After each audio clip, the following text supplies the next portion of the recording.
So did you watch the? How was you able to watch the game?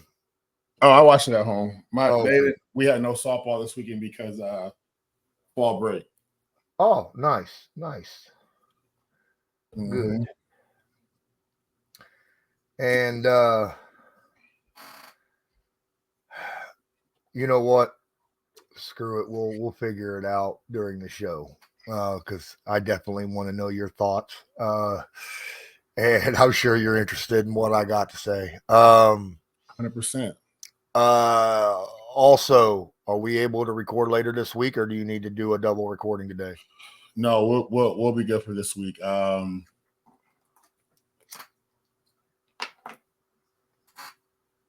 probably have to go to Chicago on Thursday, but it won't be till like the afternoon, so we're good. Okay. All right, so we can probably do it Thursday morning sometime. Yeah, I got a crazy weekend. I got to go to Syracuse, NC State game, and North Carolina game. Oh, wow. But the good part is North Carolina plays at 12. Let me see what time they play. Football. They play at noon against Georgia Tech. Okay. And then NC State plays Syracuse at 8 p.m. So I'm going to go to both of those. So I'm going to fly in probably Friday, or if I just see how early I can get in on Saturday morning. And all right. Yeah, so I'll be good. Okay. I'm going to get a hold of Matt probably later today, see if I can't get an interview with a player either this Thursday, or if it's this Thursday, I tell them I can only do mornings. Generally, they do before noon. So, yeah. Or next Monday, but I'm hoping to get somebody, or whether it be, I'd love to get Reggie Wayne and talk about his receivers, his receiving core that he's got. But I can text Reggie and ask him. That'd be cool. That'd be cool. Let's say every time I try to get a hold of an assistant coach, they tell me, "Oh, there's only specific days, that we can ask them to do that for." And I'm like, all right, but they won't tell me what the specific days are. Kind of bullshit. Kind of bullshit answer. Yeah. But all right, let me get to the brand here. Video. There we are. Are we ready? Yep, as ready as we'll ever be. Yeah, me too. All right. Back this up. Oh, I didn't get that pulled up real quick. No, not you. You. All right. There we. Yep, that's good. All right. 3, 2, 1. Hey everyone, I'm Alyssa, an Indianapolis Colts cheerleader for the 2024 season, and this is Believe in Colts. Welcome back to Believe in Colts. I'm Lawrence Owen. With me, as usual, is my guy, Donald Thomas. And today we are going to go over a heartbreaking loss. Oh, my goodness. Donald, it's now 10 straight in Jacksonville. 10 damn games, 10 years straight since we have won in Jacksonville. That's stupid. That's something that I'm having a hard time wrapping my head around right now. But the way we lost kind of was an eye opener to me on a few things. What was your let's just say your reaction to the game from yesterday? Yeah, I think that's everybody's. It's it definitely was a frustrating, heartbreaking loss. Nonetheless, I mean, the reason why I say more heartbreaking than anything was just the way it ended. It just was not going in the Colts' favor until the very end of the game, where they decided to kind of wake up and play football. Just one of those things, man, where Told you Jacksonville's tough, man. Jacksonville's tough, and for whatever reason, there's some mojo going on down there where the Colts just cannot break that spell. So, disappointing. Yeah, definitely disappointing. We'll get into the exactly what was disappointing and what was optimistic about that game, because there was a few things that was, brought a little bit of optimism to me. But before we do, I want to remind everybody that BetOnline is the world's most trusted betting platform and your number one source for everything football. BetOnline has every stat, matchup, even lines, odds, and spreads to bet on during the games. Think you know your stuff? Get in on the $200,000 mega contest and pick 5 games against the spread every week for your chance at weekly prizes and your share of the $200,000. When the game's over, head over to our online casino and get in on a game of blackjack or poker or unwind with one of our over 150 slot games. Head to the website today and get in on the action. Bet online, where the game starts.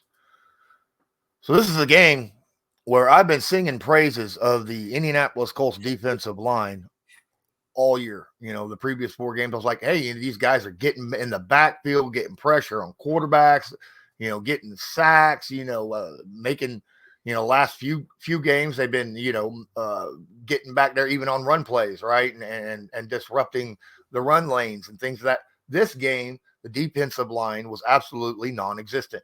It seemed like I don't think Trevor Lawrence got hit one game, the whole game, not one hit, and that is an abysmal stat for any defensive line, right?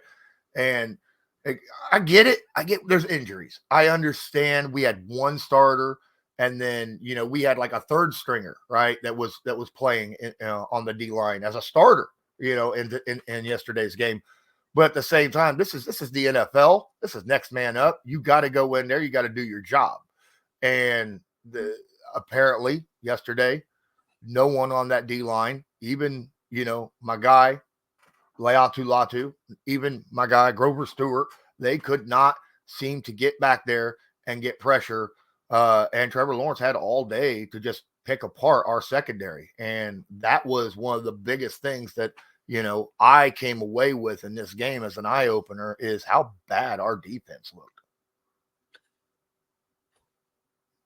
Took a lot to process this over the course of Sunday evening into today. So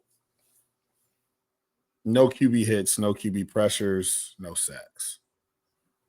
It makes for a long day for a unit who we've all been saying for the past couple of years still needs improvement. And so that was going to be a tough day for the corner safeties, having to cover guys and trust their eyes and not get beat. I was kind of really had high hopes for Latu coming into this game. He was getting the first start. I was hoping to see some things from him that I hope to see him, rush the passer, have some TFLs, and it just didn't happen in this game. And this is one of those games where you got to have it. And I don't know if he doesn't understand the severity of the game or if he just can't get it done. Either or, it just didn't happen. But, that was our strong suit, was the D-line, and it was not there. You can't ask Grover Stewart to get pressure. That's not his game. Grover's a run stopper. Grover is just a big human being that just, he's clogging up 2 lanes and letting the linebackers run free. But, I didn't even see that being slowed down in the run game. I mean, Tank Bigsby, he was running with a purpose. It was hard-nosed running from him. When he needed a touchdown or when he needed whatever, he needed a yard, he was getting it, and no one was stopping him from getting it. So it was, I think Jacksonville understood this was a divisional game. We're coming out, we're swinging out the gate.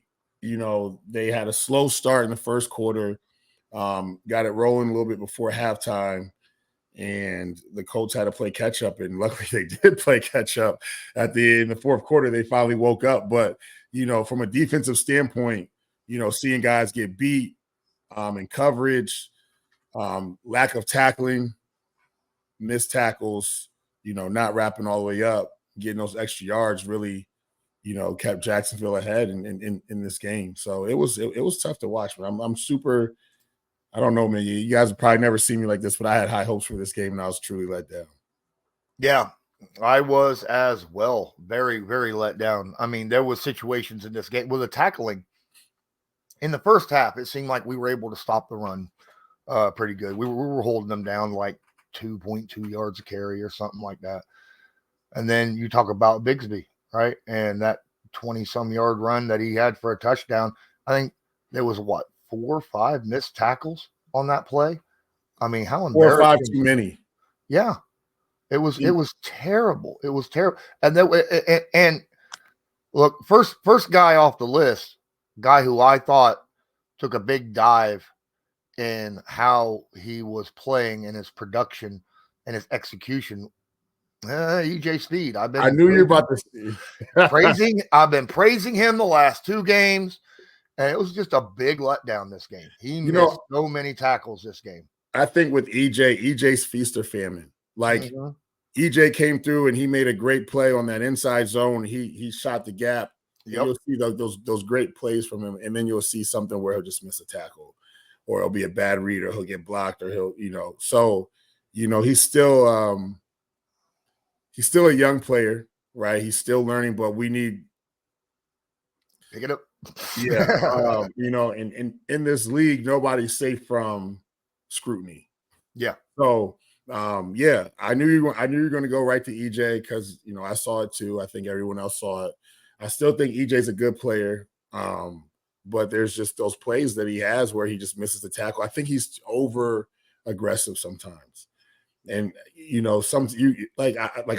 I tell my guys all the time when I'm coaching football, look, I need you to wrap up. It doesn't have to be pretty. If you're there, you can't miss. If you're there, I need you to wrap up and tackle the guy with the ball, period. And so when you see it at a pro level, it's even more frustrating because it's like, I just feel like as pros, we can't miss some of those tackles. We can't miss some of those blocks. Yes, we're human, 100%. But, at the end of the day, when plays are to be made, they have to be made. And so in a game like this, when you're asking EJ to make a play, damn it, you got to make a play. Mm-hmm. Period.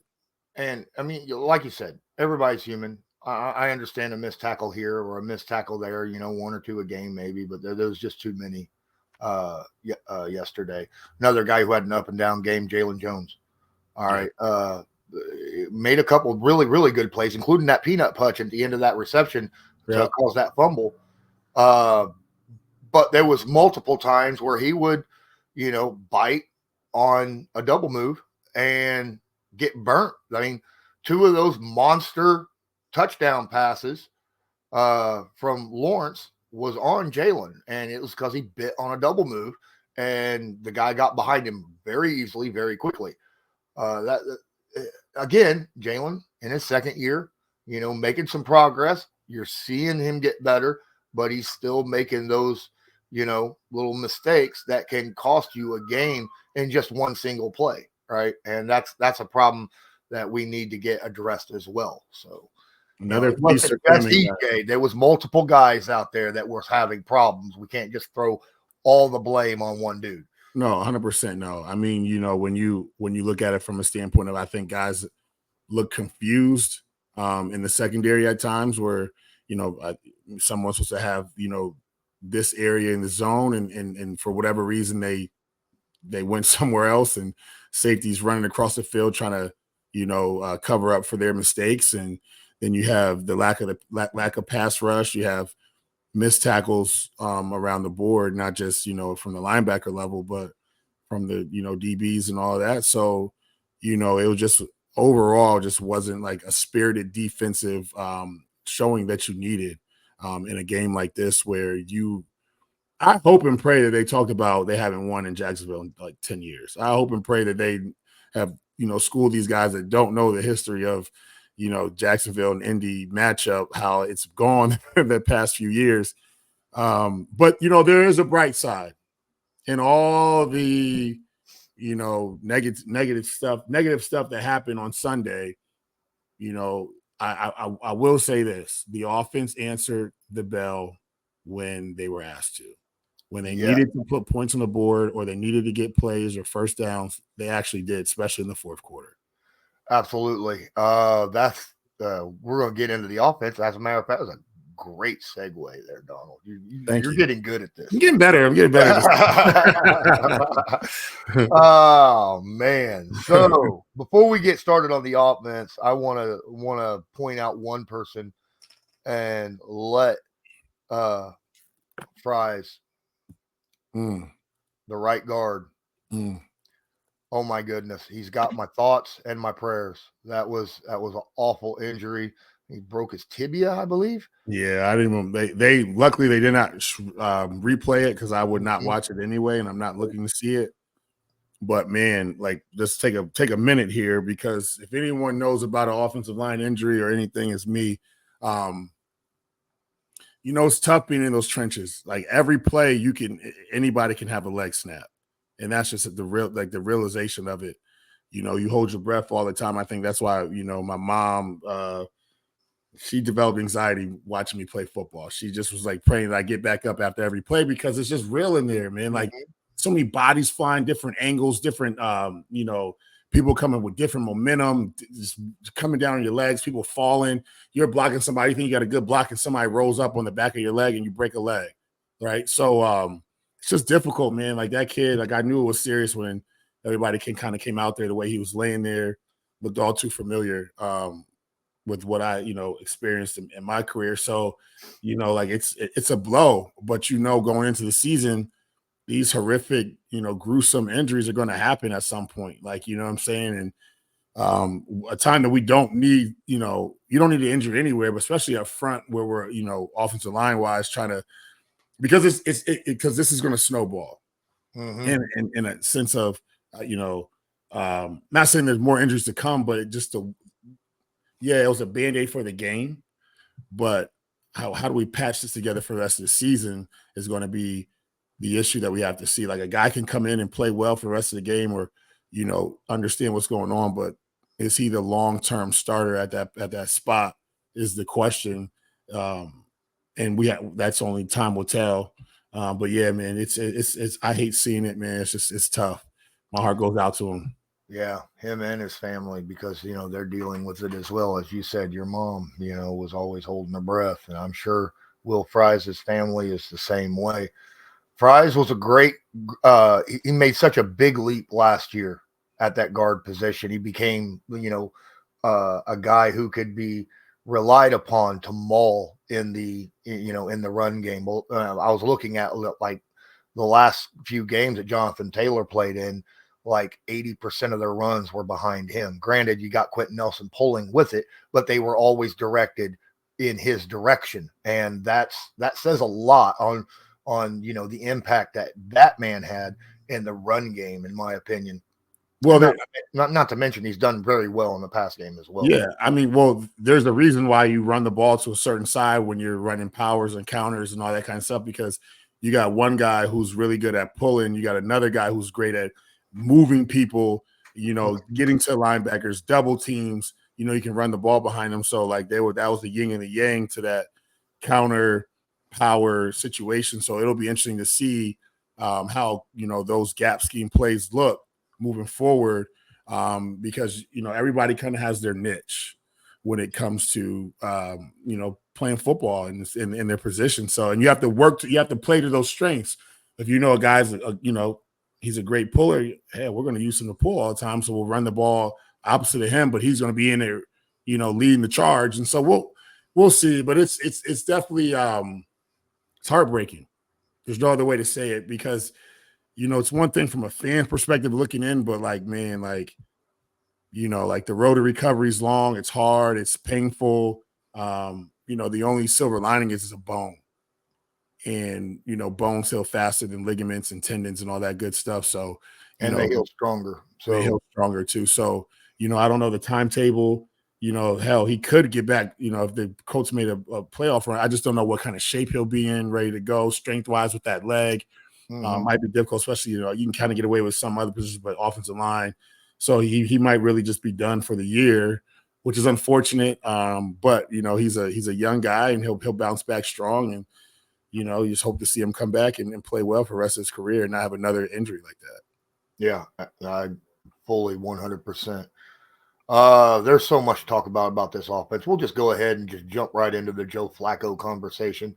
There's a lot of fans out there after what we saw from Flacco last week and then what he put up this week. Put up some really good numbers this week.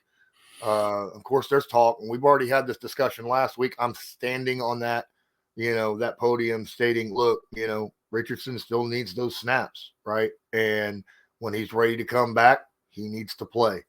But it's really good, in my opinion, that we have a guy like Joe Flacco sitting behind him.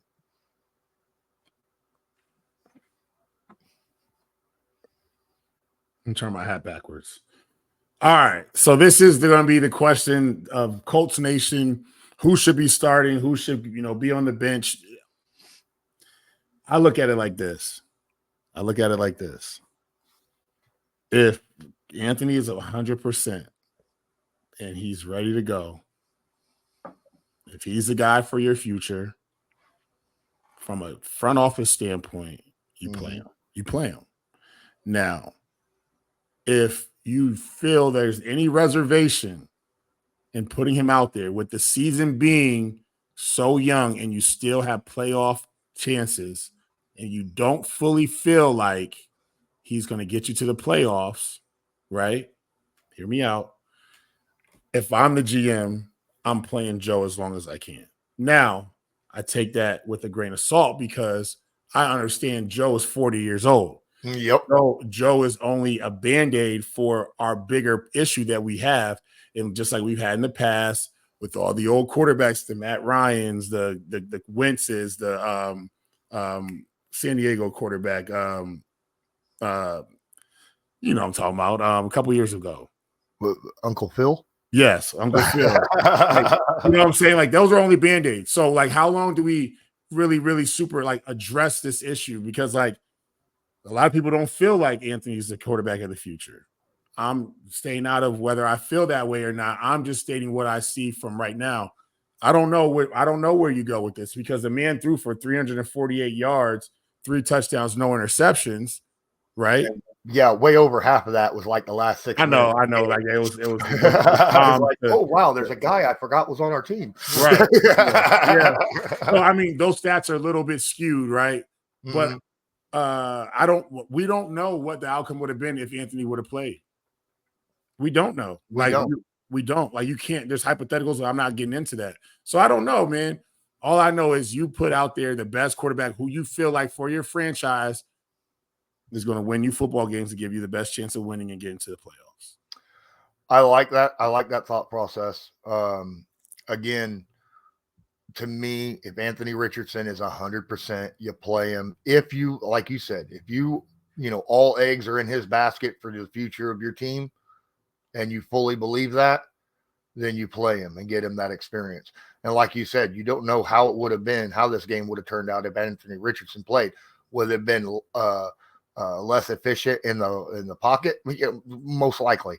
But that also affects, the run game. Could the run game have been more efficient, and maybe kept that other offense off the field, wore down that other, that defense of Jacksonville a lot sooner, things of that nature. The game could have been completely different from start to finish, than what we saw yesterday. So, but yes, as of right now, you want a good passing game, Joe Flacco is your guy. It is what it is. And speaking of some of those targets he has that he's out there throwing around to, well, our slot receiver, Josh Downs, opened up looking pretty damn good in this game. Michael Pittman looked pretty good early on. Yep. There was some miscommunications, like a overthrow in the end zone to Mo Alley Cox. I remember that one where he just got it down just a tad more. Yeah. It's a touchdown. I mean, that dude's 6'5". I mean, basketball player, so he can jump. Yeah. So that was just a little bit overthrown. That drive ended in a field goal. Could have been a touchdown. A touchdown wins the game. Right. Correct. So there was different situations. I'm going to go on the negative part here real quick with AD Mitchell. He's still looking there's a lot of people out there that says he looks scared to death before he catches, before the ball arrives, and after the ball arrives. All right, that he looks too scared to catch the ball, or when he has the ball in his hands, he doesn't want contact. I'm okay with not wanting contact after the ball is in your hands. I'm fine. Look, T.Y. Hilton made a living out of it. Marvin Harrison made a living out of it. Get down, get out of bounds, save your body when you're a wide receiver. I get it. I understand that. But you got to catch the damn ball first, okay? And that is the thing that, T.Y. and Marvin Harrison, they made it a point in their careers. Make sure you get that damn ball before you make a business decision afterwards, So yeah. I don't know if that's what's going on with AD. I haven't really, looked at the film close enough to make that decision on my own. But I hope to God that's not it, because you can't play scared in the NFL. You just can't. Yeah, I was gonna say that was what I was about to say. Like you compared them to two guys that clearly, are Colts Hall of Famers, and one's already a Hall of Famer, and I don't know T.Y. will be a Hall of Famer, but they're different players, and everybody can't be a different player. You know what I mean? Like, and I'm not saying what you said was wrong. I'm just saying, like, yeah, everybody doesn't have where you're coming from. Everybody doesn't have that in them. Yeah, right. Like, and sometimes when guys realize there's another level and it's different from college, where I can, make that catch and I can, I'm not getting hit like that, or I'm more elusive. You ain't elusive like how you used to be. These guys are a step right behind you. They're on you. It kind of changes what your psyche a little bit. And so, like, I know what you're saying with him. I think that he's got to find it within himself. It's not something that a coach could teach him or talk to him about, or another player can. I mean, he's got to just say and go out there and catch the football and get yards and preserve your body best you can. But you got to catch the ball first. Your job as a receiver is to receive the ball. And so if you're not receiving it, that's a huge red flag. So, I think that he's just a young guy, and that he has, obviously everyone has room to improve. And so he's just got to have to look within himself to make that adjustment.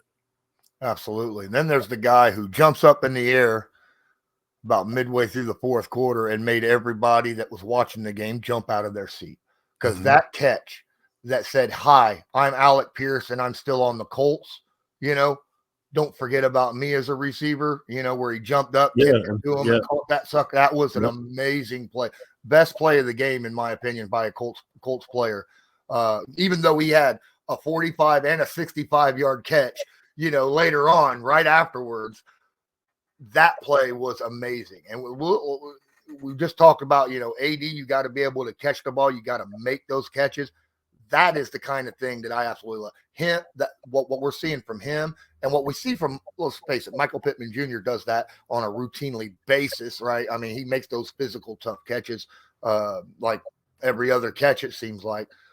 But Alec Pierce, I'm seeing more and more and more of him this year. I think people are starting to get on the bandwagon, right, with him, saying, okay, maybe it was the quarterbacks the last few years with him.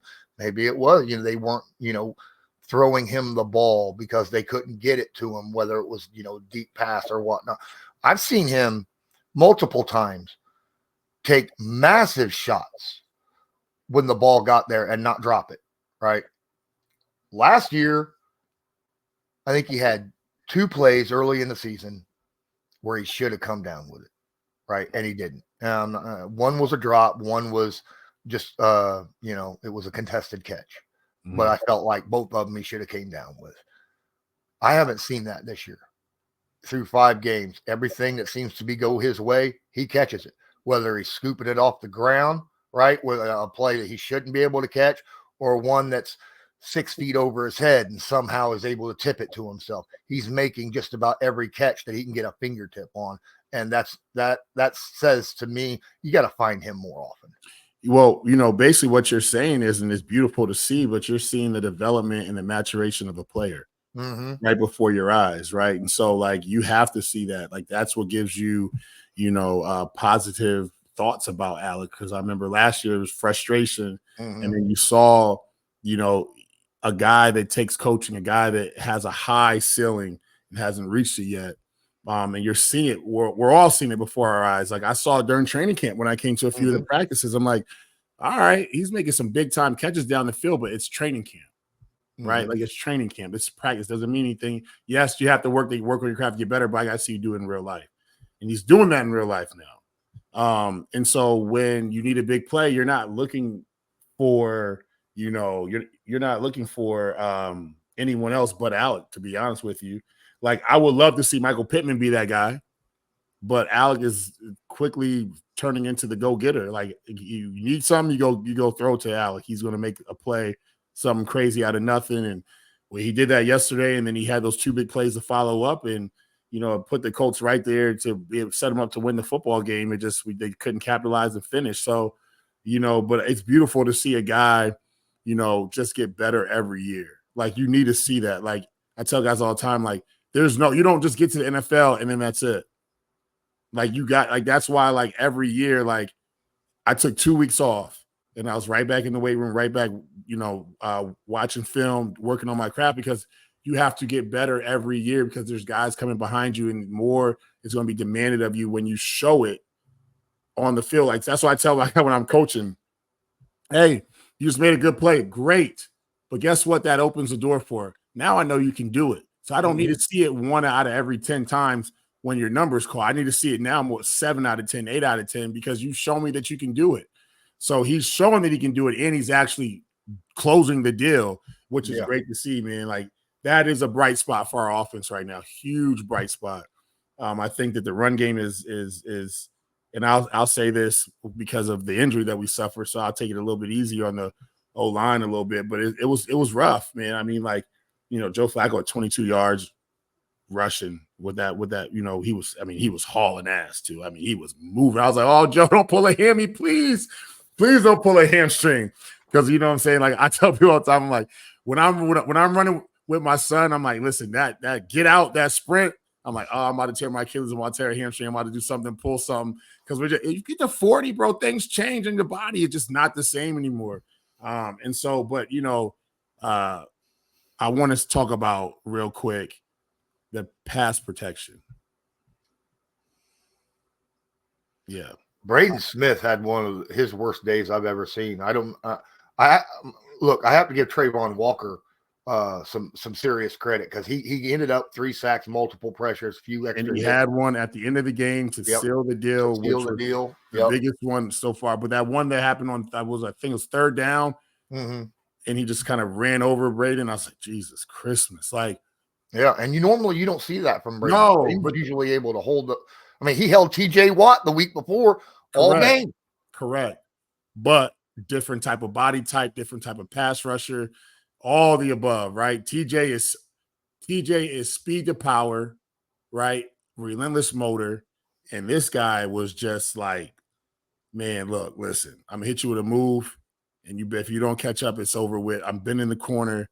He literally ran down Braden Smith's chest like that one time. I was like, holy smokes. So just 2 different body types. Everybody's different. Like I think, it just was a rough day when it came to when we needed that protection. It just wasn't there like we should have had it. And so I don't know I personally would have had someone helping him on that last play. I would have probably the tight end chipping or something like that. If I know I'm not throwing to Mo Alley Cox, he's in there blocking. He's helping me out on that side. Like it's just that simple. Like you have to protect yourself at all times. So I get it from a standpoint, like you got receivers down the field, you got to get, but man, when we needed it at the end of the game, that was humongous.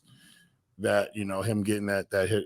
So I don't know, man. It was rough, pass protection wise on the day, but nonetheless, I mean, Joe didn't throw any interceptions due to getting hit or anything like that, but you just needed better protection. And so hopefully those guys go back this week and adjust. This is a huge week of adjustments. When it comes with a new right guard.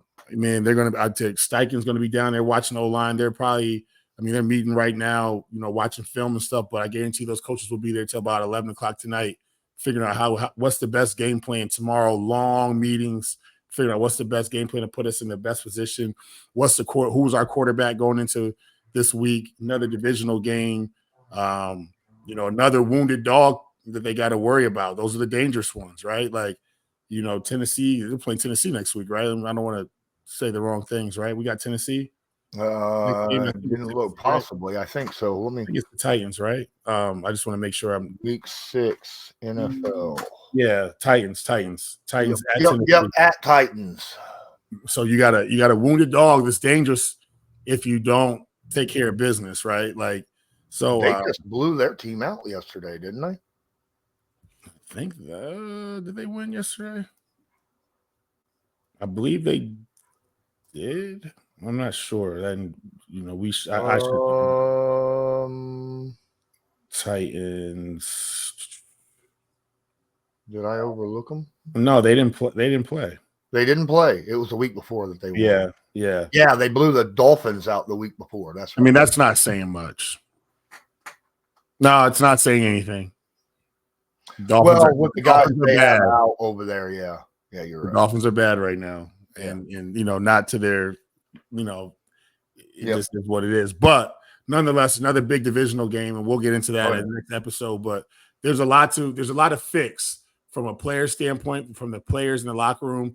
More importantly, the coaches putting the right guys out there and putting them in the right positions to be able to play. Because clearly, you saw, especially on defense, it just wasn't right, and it was more of a personnel issue than anything. But guys got to understand coverages. Guys have to understand, how we're playing these teams, especially divisional games. It's got to be, I just need more spirit. I need more spirit because I'm a huge believer in, and that's why, like last week when we talked about this game coming up, and I said that guys have to understand, you have to go into these games understanding this is war. Mm-hmm. Like this is a battle, and we can't wait to the fourth to pull off some magical, performance. We're the better football team. I'll say to the Colts are a better football team than Jacksonville. Hands down, any day of the week, I'm taking the Indianapolis Colts over the Jacksonville Jaguars. But when it comes down to this matchup, it's just something about it. And it's very, very, it's difficult when they play them, and it's unfortunate that happened. But nonetheless, man, I'm gonna say this: I hate that they lost. I'm very disappointed they lost. The fact that they came back though, woke up, and only lost by 3 points is humongous. I didn't think it was gonna be this high scoring game. Jesus. No, neither did I. Did you play for the current offensive line coach's dad in Miami? Yeah, so Sperano. Mm-hmm. So he was my head coach in Miami, and then Tony Jr. We're like the same age. I saw him only a couple times. He'd be pop around every now and then, but I don't think he wasn't coaching. We were both like fresh out of college. Mm-hmm. So I saw him a couple times, like after games when he was with his family and stuff like that, with his wife and all that good stuff. He was down there. But yeah, it's kind of ironic, like it's weird. And then here's the craziest part. Last year, I coached his son. Oh, right? Wow. Yeah, his son played on my son's football team. We live in the same town. And I was telling Sperano's grandson, I was like, man, look, your grandfather was my head coach, when I first got in the NFL. And he's like, really? He remembers his grandfather. His grandfather passed away a few years ago, but I was just telling him stories about him. And then like every now and then I watch like an old game and I text him a clip. Like one time we come back from commercial, and his grandfather came over to the O-line because he was an O-line coach from Dallas, and he got the head coach job in Miami. He was like an O-line guy at heart, and he was just over there. He's like, let's go, come on, like all in our faces while we were sitting there. We had just scored a touchdown. So I recorded real quick and I sent it to him. I said, man, this is who your grandfather is. So, it's just, it's cool to see all that kind of stuff. And you just, small world, Indianapolis, and you're coaching his grandson, and his son's now the head O-line coach for the Colts. It's kind of cool to watch that, but that he knows O-line play because his dad was an O-line coach. He raised him to be, around that, and he played it growing up. So just cool, just a cool little, extra piece that, you get tied into to really want to see guys succeed. Yeah, I was thinking about that when you were talking earlier. you were talking about, how much, planning and stuff that you're going to have to do on the O line with all the different changes and stuff that's going on. And I was like, whoa, it'd be nice to be a fly on the wall in that offensive line room, right? And then wait a minute, that's Tony Sperano Jr. And his dad was the offensive line coach for Miami, and I'm pretty sure this guy I'm talking to, he played for Miami. I think there's a jersey right behind him. Yeah. Yeah, man. It was and here's another little tidbit, not to go all the way off track, but Tony Sperano, me and him are from the same hometown, New Haven, Connecticut. And here's another kicker. We went to the same high school. Now, obviously, he graduated high school like in the 70s or 80s or something like that. 80s probably, because he's not, whatever. But so we went to the same high school as well. So, it just kind of keeps going back with the history between us and the Sperano family. So it's just kind of cool, like, to know that, this guy's from my hometown. He went to my high school. Now he's my head football coach in the NFL. And then his son's now the head, O-line coach with the Colts, who I played for. And now I'm coaching the grandson, Tony Sperano the third. Like, it just kind of crazy. It was weird. I'll be like, Sperano, Tony, get over here. Like, I'll call him Tony. And every time I thought about his grandfather. Oh, yeah, I'm sure. It was just cool when you see, he looks like him. Kind of has the same mannerisms, like they're like these short, thick Italian dudes, and like it just was like I was like, man, I wish you could be around your grandfather more because he was a good dude, man. But yeah, small world. Yeah, it is absolutely. Well, appreciate that little insight look back, and I think that's going to probably do it for this episode. Didn't realize we're well into late 30 minutes here. Any final words before we get out of here? Yeah, all is not lost. I don't know. Today, I'm very positive. I was very, very negative last night. But today, I'm very positive just because I see where this team can be, especially when we start getting guys back, healthy, ready to go. I really feel like the Colts can still make some noise. They got to make a decision with the quarterback situation, obviously. Hopefully, they declare that to the media, to the public during the week so we're not all in, just hanging in limbo. Waiting to see who's going to be running out there to start the game off. But, if he's healthy, he should play. Hey, Anthony, if not, I'm still, I'm torn. But either way, tough loss. Another divisional game here coming up. Another, way to right the ship. Really got to run the table here in the division for the to win the division. If not, we're playing for a wild card spot, and that's just what it is. And it's part of the NFL, so we'll see what happens. Any given Sunday. And then to me, on the opposite, I'm confident in our quarterback room, no matter who plays right now, fairly, that our offense can be effective. I'm hoping we get some defensive guys back sooner rather than later. I mean, I don't expect Buck back anytime soon, but the sooner he's healthy enough to play and wants to, which I'm sure he'll want to as soon as he's healthy enough, and Quiddy Pay and guys like that, get some of those guys back. I think that'll fix a lot of problems that we're seeing right now on the defense. And at least help, the secondary and such. But yeah, I'm a little more positive waking up today than I was when I went to bed last night. I'm with you on that one. Sometimes you just got to sleep it off a little bit, man. You gotta choose your words and choose to be patient. There's still another Jalen on the roster that I haven't seen yet. That's all I'm gonna say. Yeah, seen Carlisle yesterday. So yeah. Jalen Carlisle. Yeah. But that Simpson dude, ain't seen him yet. I hope to see him soon, man. Yep. All right, I think that's gonna do it for myself and Donald Thomas. This was Believe in Colts, brought to you by Bet Online, and as usual, go Colts. Go Colts, baby. Do you believe? Do you have Sperano's number? Oh, probably.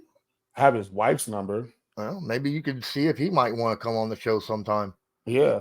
That'd be great, just to have a coach and a former offense just sit here and just talk about offensive line shit and the players and stuff of that. I mean, that'd be a great episode.